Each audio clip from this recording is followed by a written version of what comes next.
지난주에 우리는 요한계시록 9장 1절에서 12절까지 말씀을 보았습니다. 다섯째 천사가 나팔을 불 때에 어떤 일이 일어나는가를 살펴보았는데 기억이 나십니까? 다섯째 천사가 나팔을 불었을 때 무저갱에서 연기와 함께 항충이 올라왔어요. 그 항충은 단순히 메뚜기과의 그 벌레로서 곡물이나 수목을 해치는 것이 아니라 하나님의 임하에 인을 맞지 아니한 사람들 3분의 1을 괴롭게 하는 그러한 임무를 맡았어요. 그것도 5개월 동안 그 사람들을 괴롭게 하는 일을 했어요. 그 괴로움이 얼마나 컸던지 죽을 만큼 괴로웠다, 힘이 들었다. 성경은 이렇게 말씀하고 있어요. 9장 12절에서는 이것을 첫째 화라고 했어요.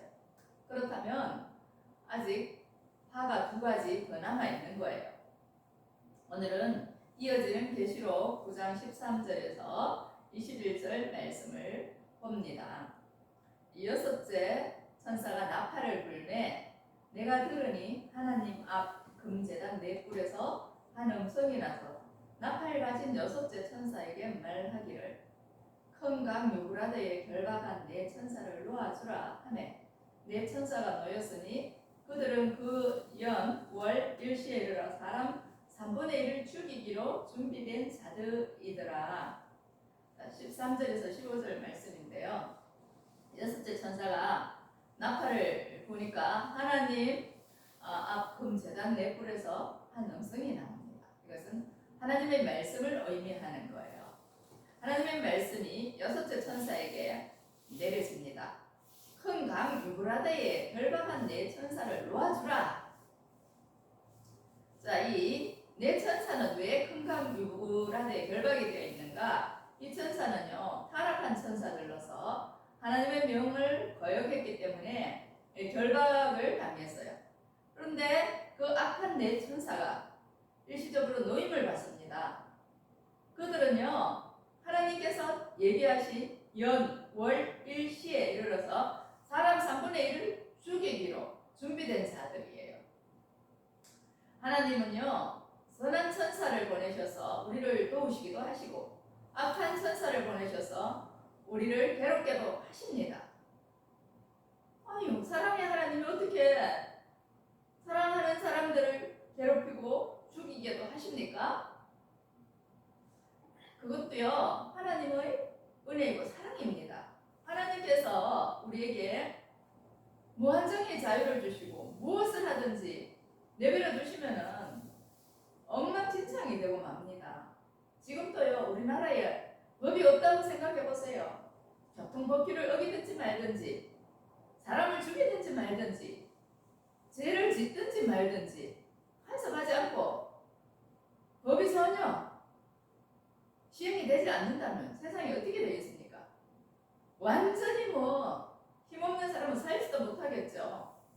힘있고 돈 있고 한 사람들은요, 매간매직 여러 가지 죄악들을 저지를 것입니다.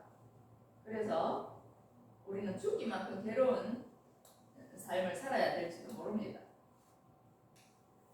그렇기 때문에 하나님께서 우리의 역사 가운데 개입하신다는 것이 얼마나 놀라운 은혜인지 모릅니다. 이제 9장 1절에서 12절에서는 하나님의 임하에 하나님의 일을 맡지 아니한 사람들을 해치기만 해라 했는데, 이제 13절에서부터는 아예 그 사람들을 3분의 1을 죽이라고 그렇게 말씀을 해요. 재앙의 강도가 점점 강해지고 있다, 심해지고 있다 하는 것을 우리가 알 수 있어요. 우리가 병 주고 약 준다는 말을 가끔씩 하는데 하나님은 우리에게 병도 주시고 약도 주실 수 있는 분입니다. 살리기도 하시고 죽이기도 하시는 분입니다. 인생을 생사하고 기름을 다 주관하실 수 있는 분이 하나님이에요. 그것은요, 우리의 행실에 달려 있는 거예요. 사무엘상 2장 6절에서 7절 말씀입니다. 여호와는 죽이기도 하시고 살리기도 하시며 수월에 내리게도 하시고 거기에서 올리기도 하시는도다. 여호와는 가난하게도 하시고 부하게도 하시며 낮추기도 하시고 높이기도 하시는도다. 수월은요, 음부를 말하는 거예요. 거기에서 끌어올릴 사람은 하나님밖에 없다는 거예요.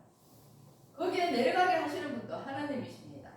또 하나님은 우리를 가난하게도 하시고 부하게도 하실 수 있습니다. 또 낮추기도 하시고 높이기도 하시는 거예요. 하나님 앞에서 교만하고 안하무인일 때 그 사람을 낮추십니다. 그래서 회개하게 하시고 겸손하게 만드시는 거예요. 그리고 우리가 땅에서 사탄의 종이 되어서 계속 악을 행하면 하늘에서도 묶어버립니다. 하늘 창을 닫아버리고 하나님께서 베푸신 여러 가지 은혜를 묶어버리셔서 불통하게 만드시는 거예요. 아이고 뭐 악한 일하고 죄짓고도 잘 사는 사람들이 있더구만요. 그래요. 일시적으로 잘 살 수도 있고 어쩌면 육신이 끝나는 날까지 잘 살 수도 있을 거예요. 그러나 반드시 죽은 이후에도 심판이 있기 때문에 그것을 복되게 살았다고 말할 수 없는 거예요. 마태복음 18장 18절입니다. 진실로 너희에게 이르노니 무엇이든지 너희가 땅에서 매면 하늘에서도 매일 것이요 무엇이든지 땅에서 풀면 하늘에서도 풀리리라 말씀하십니다. 우리가 이 땅에 사는 동안에 자꾸만 무엇을 묶어버리면 안 됩니다.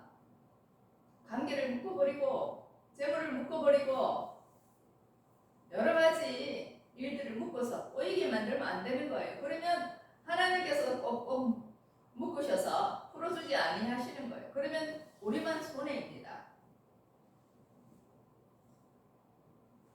세상은요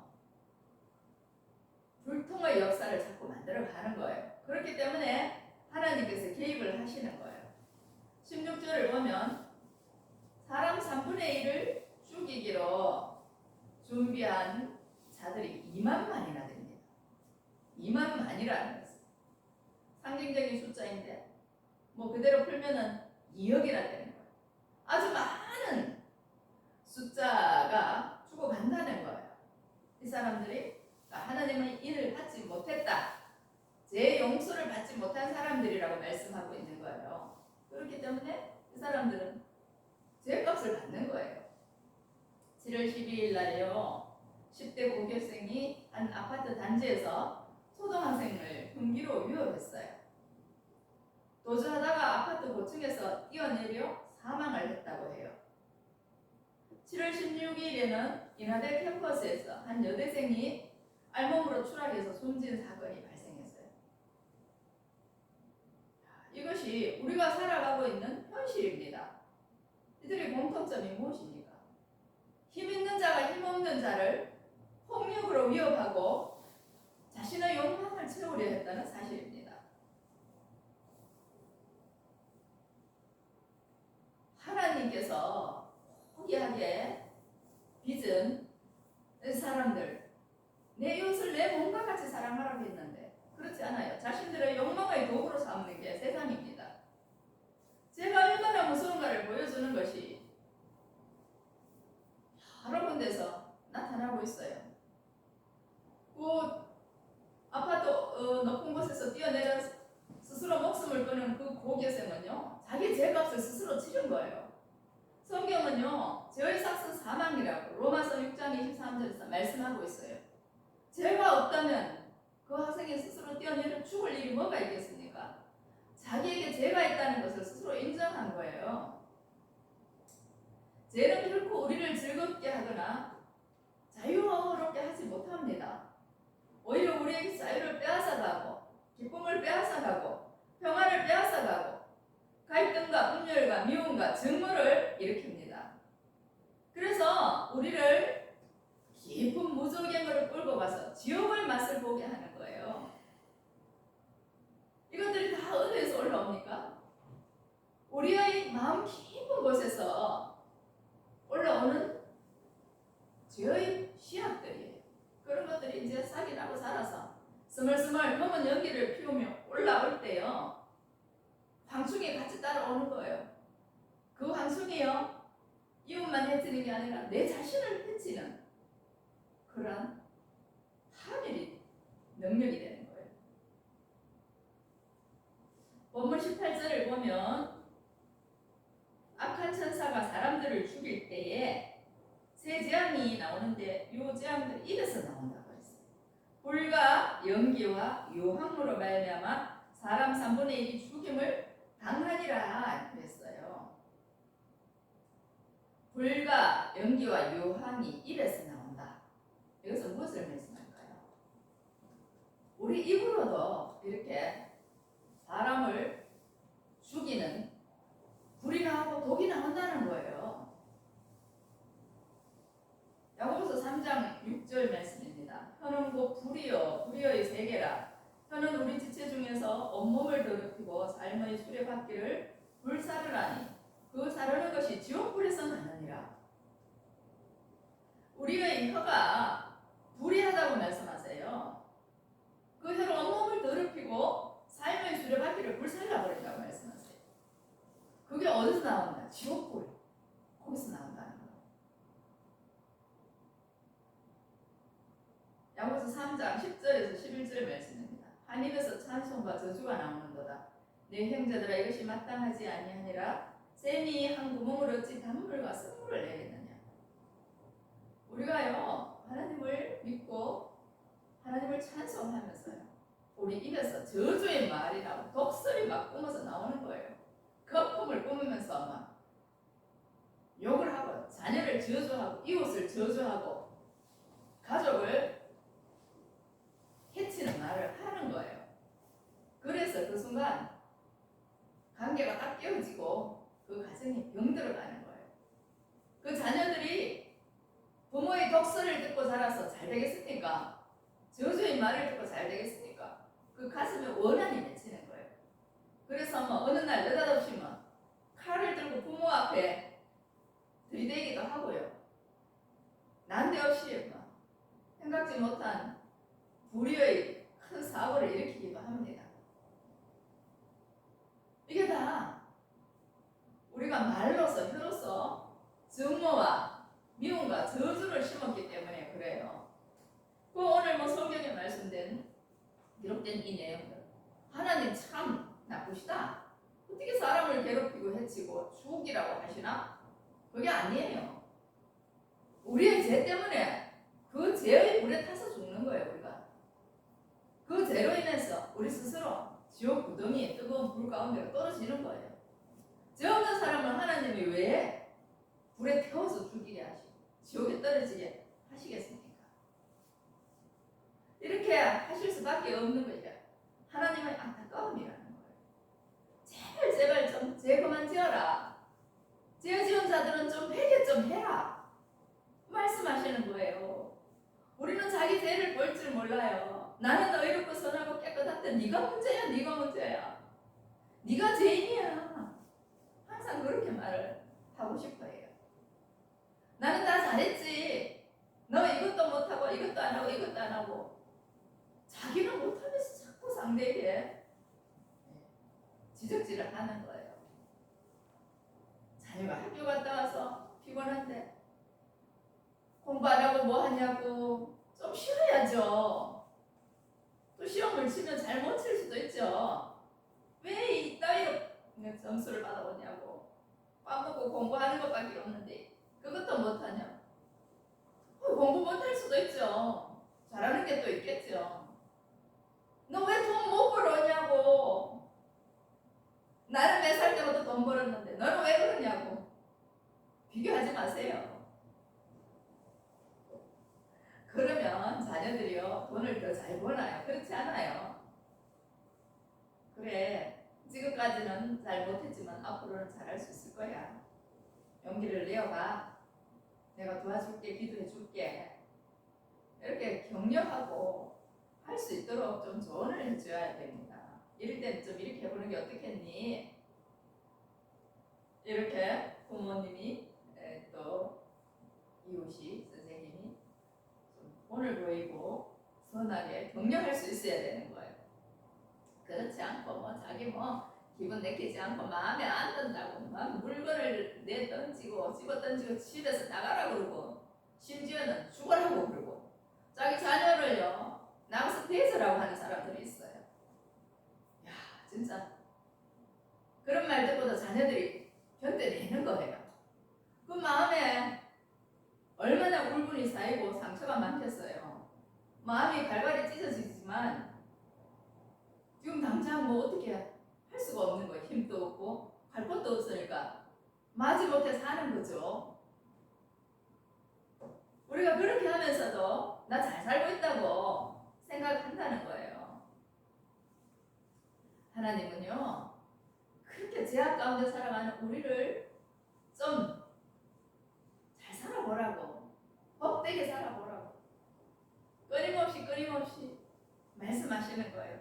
제발 좀 잘해봐 이렇게 말씀하시는 거예요. 그래서 재앙의 강도가 점점 심해지는 것은 하나님이 우리를 너무 미워해서가 아니라 너무 사랑하시기 때문에 그렇다는 것을 우리는 알아야 합니다.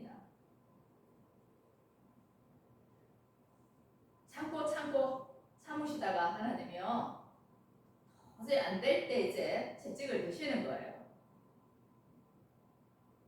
하나님이 그 악한 천사들을 통해서 사람들을 죽이라고 하실 때 15절 보면 그 연, 월, 일시가 있는 거예요. 이것은요 하나님의 시간표입니다. 우리가 생각하는 시간표하고 달라요.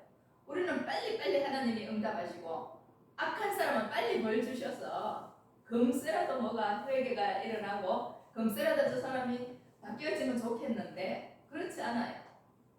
죽을 때까지 못 고치는 사람도 있어요. 그러나 하나님의 카이로스의 시간표가 이르면 분명히 하나님께서 일하신다는 것을 우리는 기억해야 됩니다. 하나님은 그 억울하게 순교당하신 분들의 기도와 이 땅에서 부르짖는 성도들의 기도를 다 기록하고 계시고 기억하고 계세요. 그래서 하나님의 때에 다 갚아주시는 거예요. 이 땅에서는 사람 수많은 숫자가 죽어나가도 눈 하나 깜짝하지 않고 너는 죽어라 나는 내 방식대로 산다 하면서 끊임없이 죄를 짓는 사람들이 있어요. 20절에 보면 이 재앙에 죽지 않고 남은 사람들은 손으로 행한 일을 회개하지 아니하고 오히려 여러 귀신과 또는 보거나 듣거나 다니거나 하지 못하는 금, 은, 돈과 목석의 우상에게 절하고 21절 또 그 살인과 복술과 음행과 도둑질을 회개하지 아니하더라 그랬어요.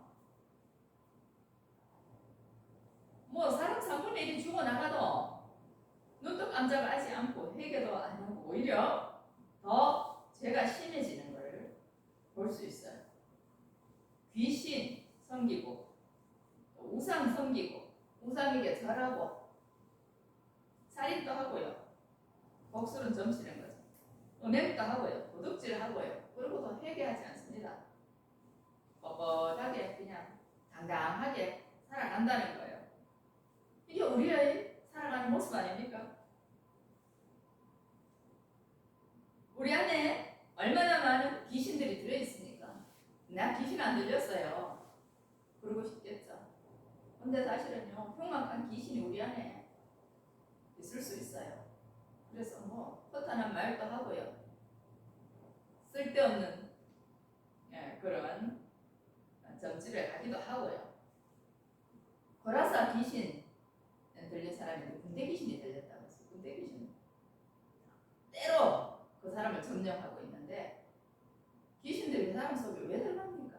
그 사람이 건강하지 못하기 때문에 그 심리적으로 병이 들었기 때문에 귀신에게 장악된 거예요.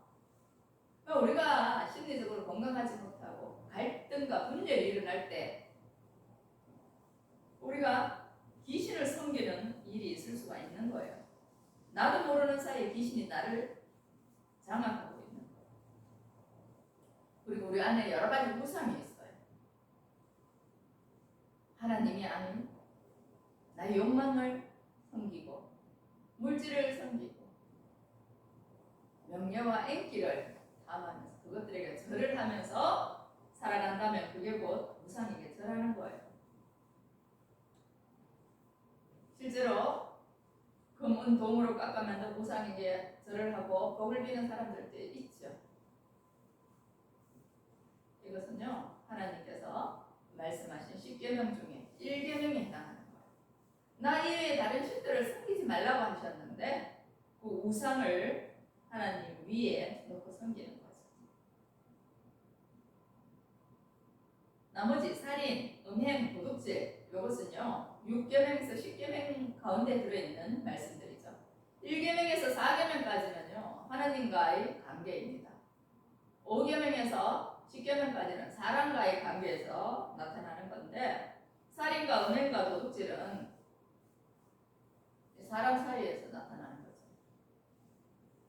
그러니까 우리가 하나님의 계명을 잘 지키고 살아갑니다 라고 말할 수 있는 사람이 과연 얼마나 될까 하는 것이죠. 성경은요 마음으로 누굴 미워하는 것도 증오하는 것도 이미 살인한 바나 다름이 없다고 말씀하세요. 복술, 누굴 저주하기 위해서요 이게 점괘나 이런 것들 가지고 나쁘게 하는 거. 가끔씩 사법범은 후궁들이 그런 권력 다툼을 하면서 인형이나 뭐 여러 가지 안 좋은 것들로 저주하는 걸 볼 수 있어요. 음행하고요, 도둑질하는 거요. 뭐 남의 거 훔쳐서 예사는 내 것처럼 하고 다니는 거. 그런 것들이 다반사로 일어나고 있는 것이 우리의 삶입니다. 그래서 우리가요, 이 요한계시록은 나하고 상관없는 말씀이다 라고 말할 수 없는 거예요. 먼 미래에 일어나는 일이라고 말할 수 없는 거예요. 지금 이 현재 나에게 주시는 말씀이지 이게 어떻게 먼 미래에 일어나는 말씀이냐 말입니다. 사도 바울은요 디모데전서 1장 15절에서 자기가 죄인 중에 괴수라고 말했어요. 미쁘다 모든 사람이 받을 만한 이 말이요 그리스도 예수께서 죄인을 구원하시려고 세상에 임하셨다 하였도다. 죄인 중에 내가 괴수니라. 이 세상에서 자기만큼 많이 배우고 율법 많이 알고 의롭게 경건하게 사는 사람이 없다고 생각했는데 예수님 앞에서 꼬꾸라지고 보니 자기가 죄인 중에 괴수라는 거예요. 우리가 이걸 깨달아야 되는 거예요. 그래야 내 삶이 달라지는 거예요. 예수님은 죄인을 구원하러 오셨어요. 의인을 위하여서 오신 분이 아니라 죄인을 구원하기 위해서 오셨고 건강한 사람이 아니라 병든 자들을 위해서 오셨습니다.